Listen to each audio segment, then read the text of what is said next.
So hey guys welcome back to my another blog. मित्रांनो, खूप दिवसानंतर मी ब्लॉगमध्ये येतोय परत. सो आज आम्ही चाललो आहे देवळात. त्या अगोदर सांगतो, आज सकाळी आलो गावी. आता गावी आल्यानंतर गावी येण्याचा मूळ मुद्दा म्हणजे आम्ही चाललो आहे देवळात. आमच्या देवाची आज टिपूर पूजा असते. सो ती तुम्हाला दाखवतो. Let's see. चला दाखवतो कसं आम्ही जातो, कशी आम्ही पूजा करतो, त्या सगळ्या गोष्टी, देवळातल्या सगळ्या गोष्टी तुम्हाला दाखवतो. So let's see. सगळे आता तयार बियार झाले चांगले.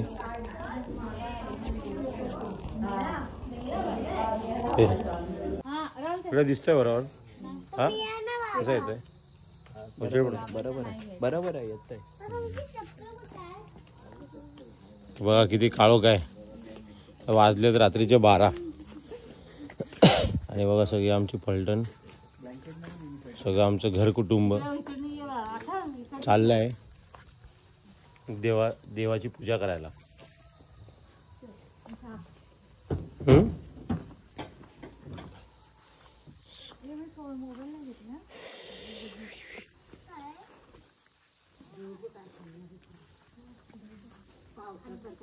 बघा धुकं पडली आहेत इतकी मस्त पैकी. ओलं ओलं ओलं चिंब झालं सगळं पूर्ण.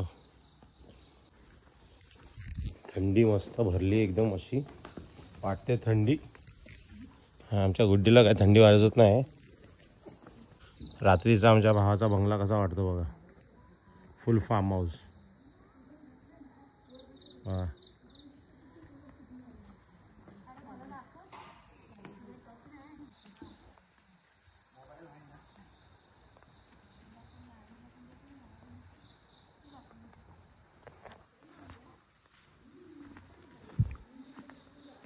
चौकात चाला. बुळबुळीत आहे सगळं. चौकात चाला म्हणून.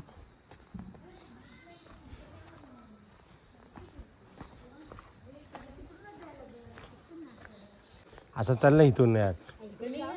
हा इकडून घसरला होईल का बुळबुळीत.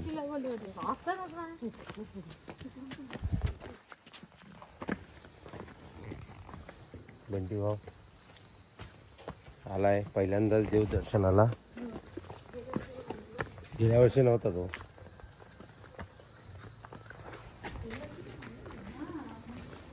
गेल्या वर्षी होता. मग गेल्या वर्षी मला वाटतं देव पावलाय वाटतं, म्हणून या वर्षी परत रावण झालाय भावाचा. हो रंग्या बा. अहो काय किती टाइमपास. बघा कसे मस्त पैकी सगळे तयार बियार होऊन आमच्या देवाच्या दर्शनाला चालले. आमचा भाव पण बघा एकदम फुल एकदम वन साइड कपडे. हे आवाज किती द्यायचे तुम्हाला लोकांना? नाही रे, आम्हाला कुठं आवाज दिला. हे कृतिका ह्यांना घातलंय घालू दे. परत रिटर्न येताना ह्यांना वैताग येणार आहे. चालत येऊ दे. आता पण चालतच जायचं. अरे लोक आली रिटर्न.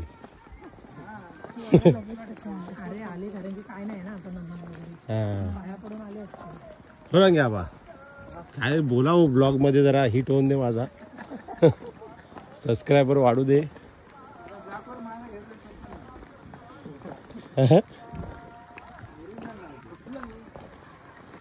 काय बोलताय? तुम्ही आलात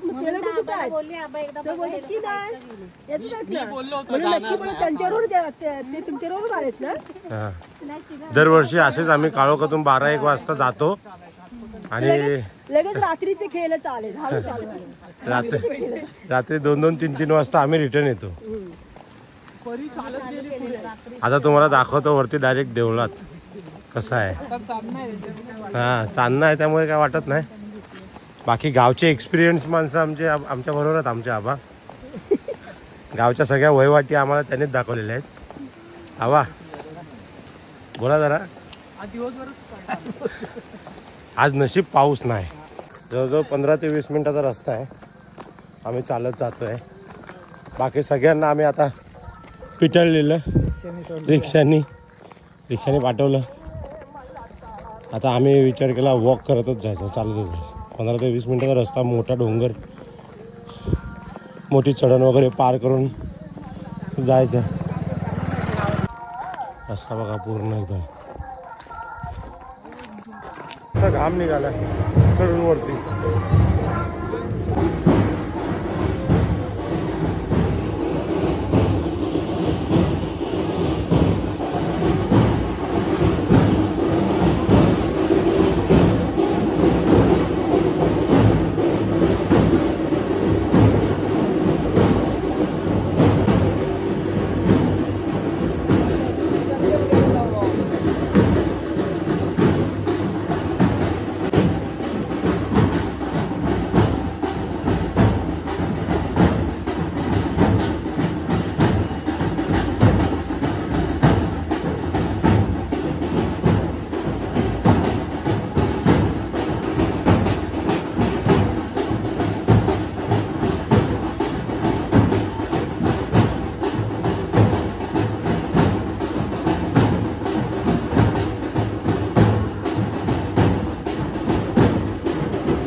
माझी बायको रडते.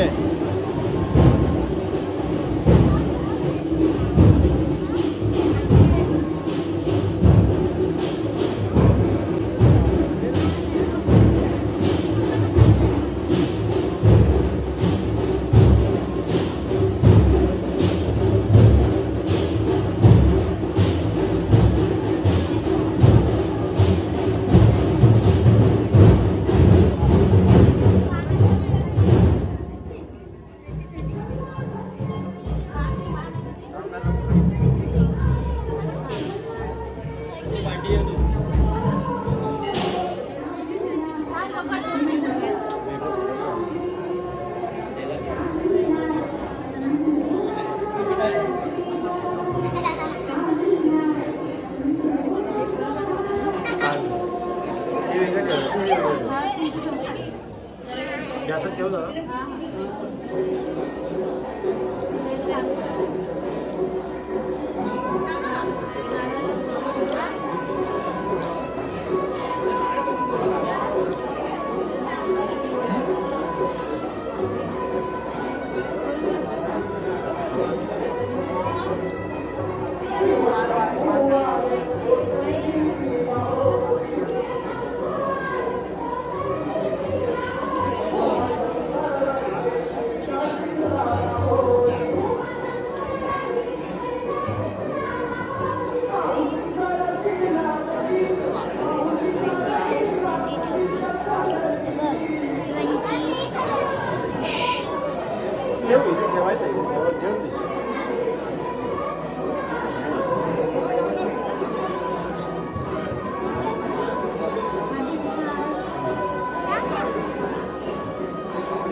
दर वर्षातून एकदा आम्ही टिपूर पौर्णिमा असते त्या टिपूर पौर्णिमेला येतो आणि आमच्या देवळाची देवळात देवाची पूजा असते. आमचं हे कुलदैवत आहे किंदारलिंग.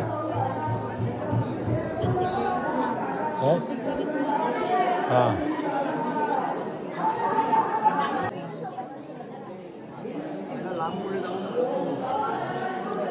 दरवर्षी इथे नमन असतं.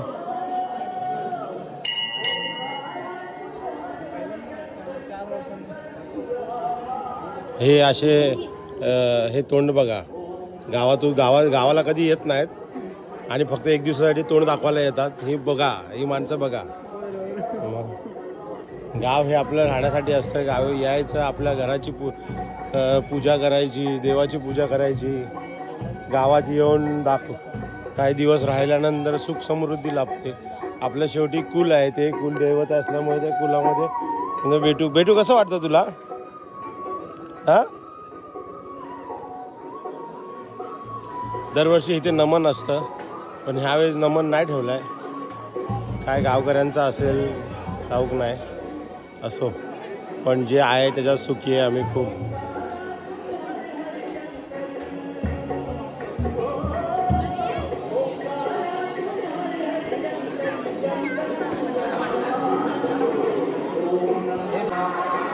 बाबा असे म्हणतायत की हा चौतरा पूर्वजांनी ठेवलेला आहे आणि पूर्वजांपासून चाललेला आहे. हा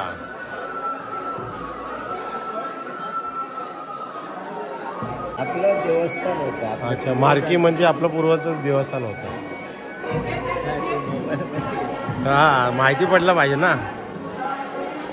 आणि तिच्याशिवाय गावाचं काम नाही काय होत.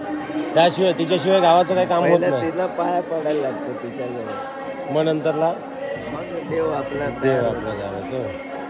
जोपर्यंत तिची परवानगी नाही तोपर्यंत देव आपला असं असतं. हा असं आहे.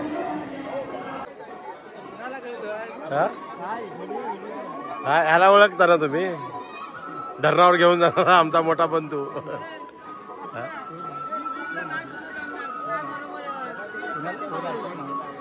असंच व्हिडिओ काढता रे हे गावकरी आमचे सगळे.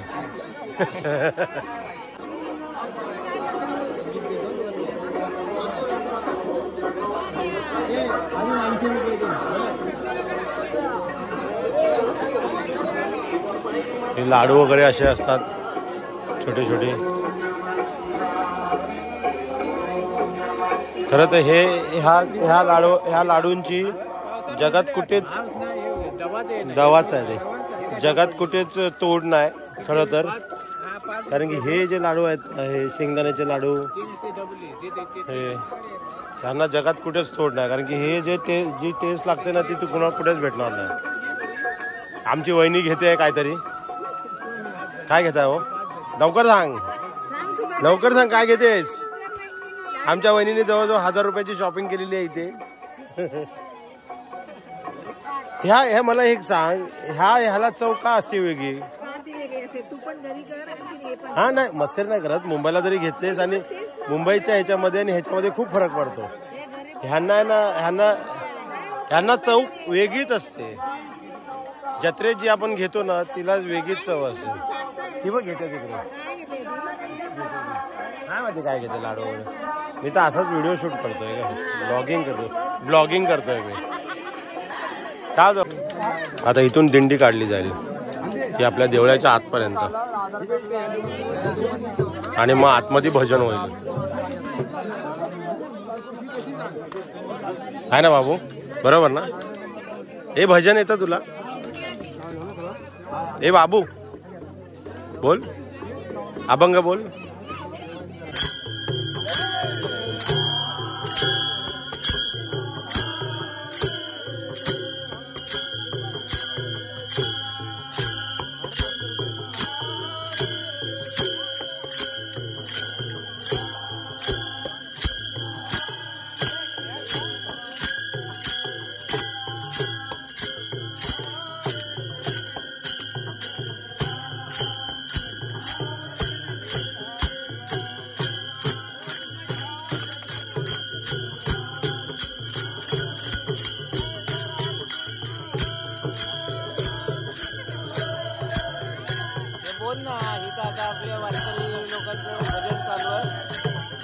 हा बोललो ना मी, आता इथून दिंडी निघणार आणि मग तिथे जाऊन भजन चालू होणार देवळात आतमध्ये.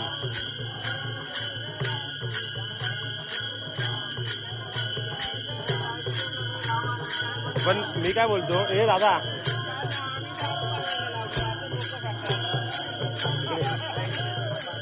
जरा 2 मिनिटं.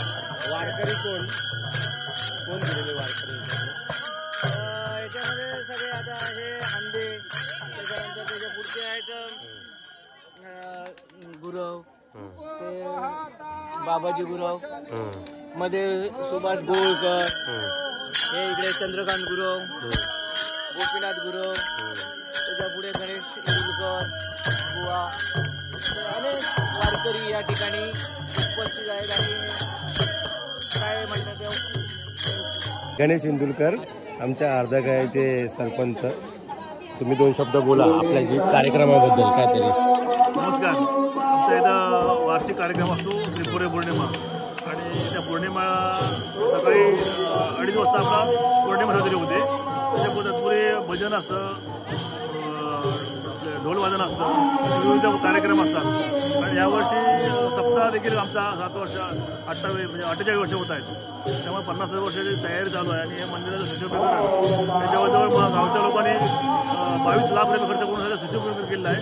आणि बरंचसं काम शिल्लक आहे अजून.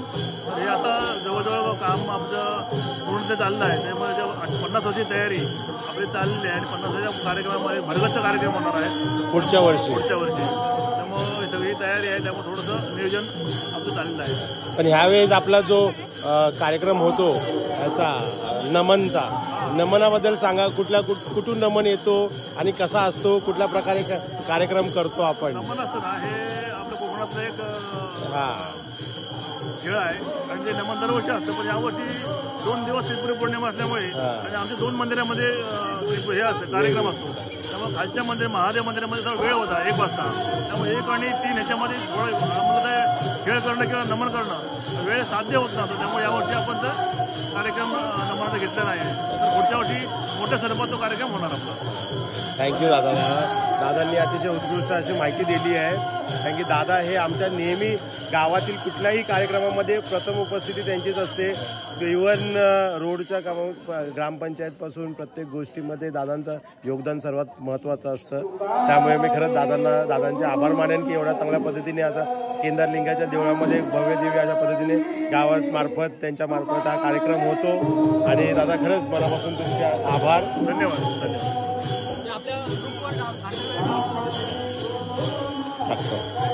मित्रांनो, अशा प्रकारे मी इथे माझा व्लॉग ओव्हर करतो. हा होता आपल्या जत्रेचा व्लॉग. सो तुम्हाला आवडला असेल तर लाईक करा, शेअर करा आणि सबस्क्राईब करा. जेवढी मला माहिती देता आली तेवढी मी माहिती दिली. तर मित्रांनो, आवडला असेल तर नक्की लाईक करा, शेअर करा. आणि मी काय बोलतो ते बोल रे पुढे. सबस्क्राईब करा, सबस्क्राईब. आता भजन चालू आहे. तर मित्रांनो, आता भजन चालू आहे. रात्री खूप उशीर झाला आहे. आता वाजले 2:30. तर त्यामुळे आम्ही आता निघतो. तर मित्रांनो, काय माहिती असेल, परवा सप्ताह उभा राहणार. मग त्या सप्त्याचं जेवण वगैरे असणार. 1 आठवडा 7 दिवस कम्प्लीट जेवण असतं. पाहिजे तेवढं 2 टाइम नाश्ता बिष्टा सर्व. तर अशा प्रकारे मित्रांनो अजून तुम्हाला जर काही आपल्या टिपराबद्दल माहिती असेल तुम्हाला तर तुम्ही कमेंटमध्ये सांगा आणि खरंच मनापासून लाईक करा, शेअर करा आणि सबस्क्राईब करा. थँक्यू.